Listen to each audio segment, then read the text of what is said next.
आंदोलन नहीं था, ये योजनाबद्ध तरीके से मजदूर एक दिन तय करके सड़कों पर नहीं उतरे थे। मजदूर उतरे थे जब ईरान के ऊपर अमेरिका और इजराइल के द्वारा जब साम्राज्यवादी युद्ध थोपा गया, तो उसके बाद क्या हुआ, पूरी दुनिया में जो रसोई गैस है, पेट्रोलियम के उत्पाद है, उसको लेकर के संकट का माहौल हो गया। और इस संकट के माहौल में भारत में कितने रुपए में रसोई गैस मिल रही थी, ये आपको बताने की ज़रूरत नहीं है। पटना में वे तमाम लोग जो छोटा वाला सिलेंडर भराते हैं उनको मालूम है, 300 से 400 रुपये लीटर, और उसके बाद भी नहीं मिल रहा था। और ठीक इसी समय नोएडा गुड़गांव के आसपास 400 से 600 रुपया प्रति केजी सिलेंडर मजदूरों को भरवाना पड़ रहा था। जो बड़ा वाला सिलेंडर है वो 5 से 6,000 रुपया प्रति सिलेंडर जो उनको खरीदना पड़ रहा था।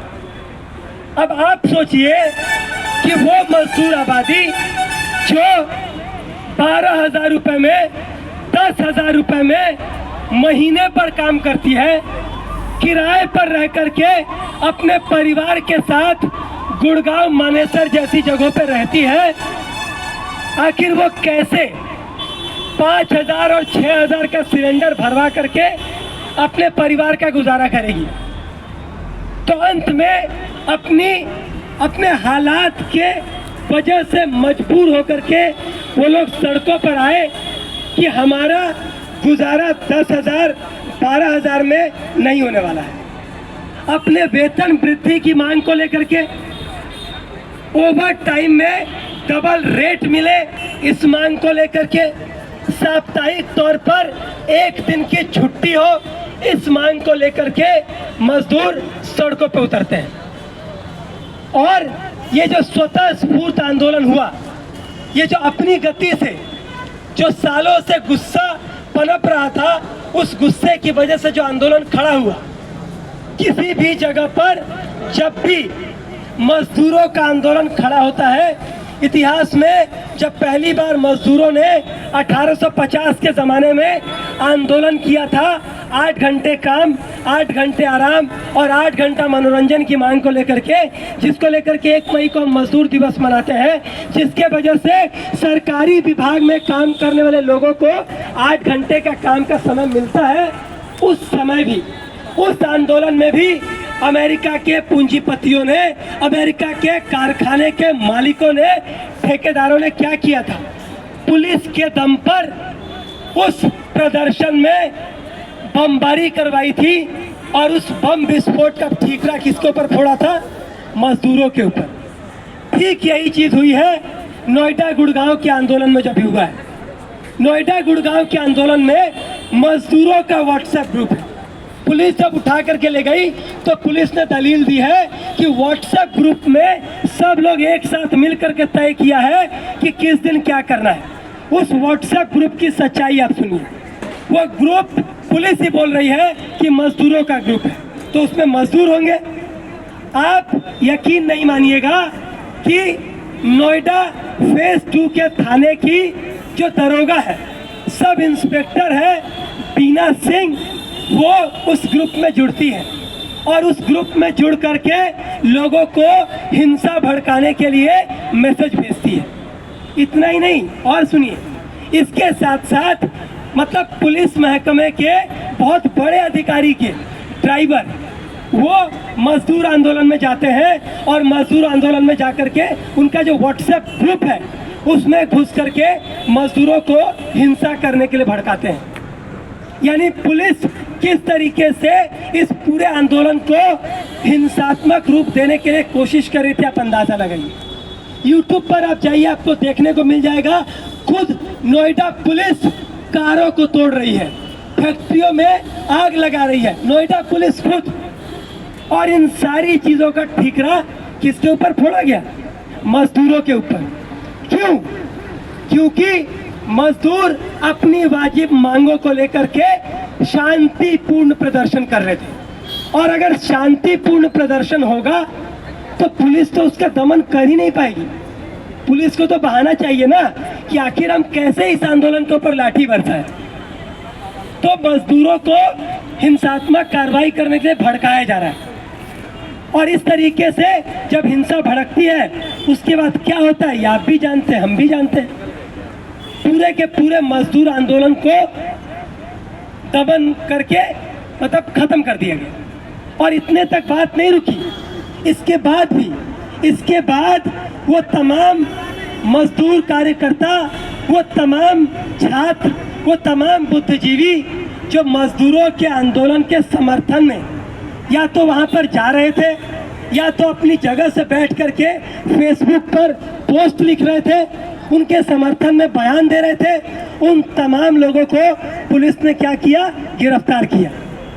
और इतना ही नहीं, आगे सुनते जाइए। पुलिस गिरफ्तार करने के बाद क्या करती है? नियम ये कहता है, कानून ये कहता है, भारत का संविधान ये कहता है कि अगर आप किसी को गिरफ्तार करते हैं तो जो सबसे नज़दीकी मजिस्ट्रेट है यानी कोर्ट में आप उसको ले जाके पेश करेंगे। किसी को पेश नहीं किया गया। पुलिस बिना किसी वारंट के आती है, घर में घुस करके उठा के ले जाती है, बिना किसी मतलब रेड करने के वारंट के पुलिस आकर के रेड कर रही है, लैपटॉप उठा के ले जा रही है, फोन उठा के ले जा रही है, ये सारी चीजें कर रही है।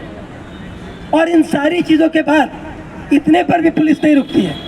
मतलब यकीन कीजिए कि जब पुलिस कोर्ट में मजदूर कार्यकर्ताओं को लेकर के जाती है तो मजदूर कार्यकर्ताओं के जमानत के लिए 2 जमानतदार और 3 वकील जब जाते हैं कोर्ट में, तो कोर्ट से बाहर वही पुलिस वाले लोग जो सादी वर्दी में आते हैं, बिना किसी मतलब वर्दी में नहीं होते हैं, वो बिना किसी पहचान के लोगों को गिरफ्तार कर रहे हैं, वो लोग वकील के साथ मारपीट करते हैं और उनको कोर्ट नहीं पहुंचने देते। ये सारा चीज़ हो रहा है। और इतना ही नहीं हो रहा है, इसके साथ साथ और सुनते जाइए। जिन लोगों को गिरफ्तार किया गया है उनको 15-15 लोग मिल करके 3-3 घंटे तक बेल्ट से मार रहे हैं। कस्टोडियल टॉर्चर हो रहा है। मतलब इस हद की मतलब गैर कानूनी और असंवैधानिक तरीके से लोग उतर गए हैं कि मतलब कोई नियम, कोई कानून, सारे नियम कानूनों की धज्जियां उड़ा दी इन लोगों ने। इस तरीके से कस्टोडियल टॉर्चर कर रहे हैं। और टॉर्चर क्यों कर रहे हैं? क्योंकि इस पूरी घटना का मास्टरमाइंड जिसे बताया जा रहा है आदित्य आनंद को, उसने मजदूर आंदोलन में खड़े होकर के सारे मजदूरों को शपथ दिलवाई कि हम लोगों को ये मजदूर आंदोलन जो है शांतिपूर्ण तरीके से करना है। और पुलिस उसके बारे में क्या कर रही है कि पुलिस, ये जो आदमी है आदित्य आनंद, इसने हिंसा भड़काई है। और जब इनको सबूत नहीं मिल रहा है तो ये क्या कर रहे हैं, लैपटॉप उठा के ले जा रहे हैं, फोन उठा के ले जा रहे हैं ताकि उसमें सबूत डाल सके। और इतना ही नहीं, पुलिस कस्टडी से गिरफ्तार किए हुए मजदूर कार्यकर्ताओं को उठा करके जहां पे हिंसा भड़की है वहां लेकर के जा रहे हैं। वहां किसी जंगल से मशाल जलाते हुए हाथ से उठाने की बात कर रहे हैं, लाठी उठाने की बात कर रहे हैं और उसके वीडियो बना रहे हैं ये लोग, वीडियोग्राफी कर रहे हैं। एक मजदूर साथी है, इसमें साथी रुपेश, वो ऑटो ड्राइवर है, उनको गिरफ्तार करती है पुलिस। और उसके बाद क्या करती है, जिस इलाके में वो रहते हैं उस इलाके में पूरे बदन में चेन पहना करके वो जिस इलाके में रहते हैं उस इलाके में उनसे परेड करवाया जा रहा है।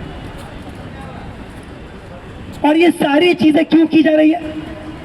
क्योंकि पुलिस जो है, यूपी की जो योगी सरकार है, वो ये बताना चाहती है कि मजदूरों के आंदोलन में अगर कोई आएगा तो उसका यही हश्र होगा।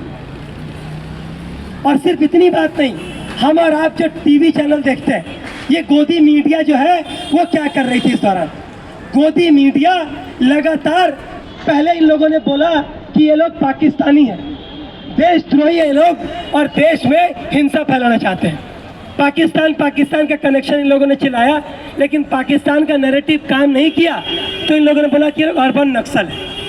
अर्बन नक्सल का नैरेटिव भी जब काम नहीं किया तो ये लोग क्या कर रहे हैं, मतलब माओवादी से लेकर के तमाम ऐसे अलग अलग जो है वो झूठे आरोप लगाए रहे। और अब अंत में जब कुछ भी काम नहीं कर रहा है, नेपाल से जोड़ रहे हैं लोग कि नेपाल में जो जंजी विद्रोह हुआ था, इस तरीके से ये लोग भारत में विद्रोह करना चाहते थे। जब पूरा नैरेटिव फेल हो गया तो अंत में पुलिस क्या बोल रही है पता है? पुलिस बोल रही है कि ये लोग लेफ्टिस्ट है, ये लोग वामपंथी है। तो भाई पुलिस से पूछा जाना चाहिए कि भारत में वामपंथी होना क्या गैर कानूनी हो गया है, क्या गैर संवैधानिक हो गया है? तो आप खुद समझिए कि ये गोदी मीडिया से किस तरीके की चीजें सेट करना चाहते हैं।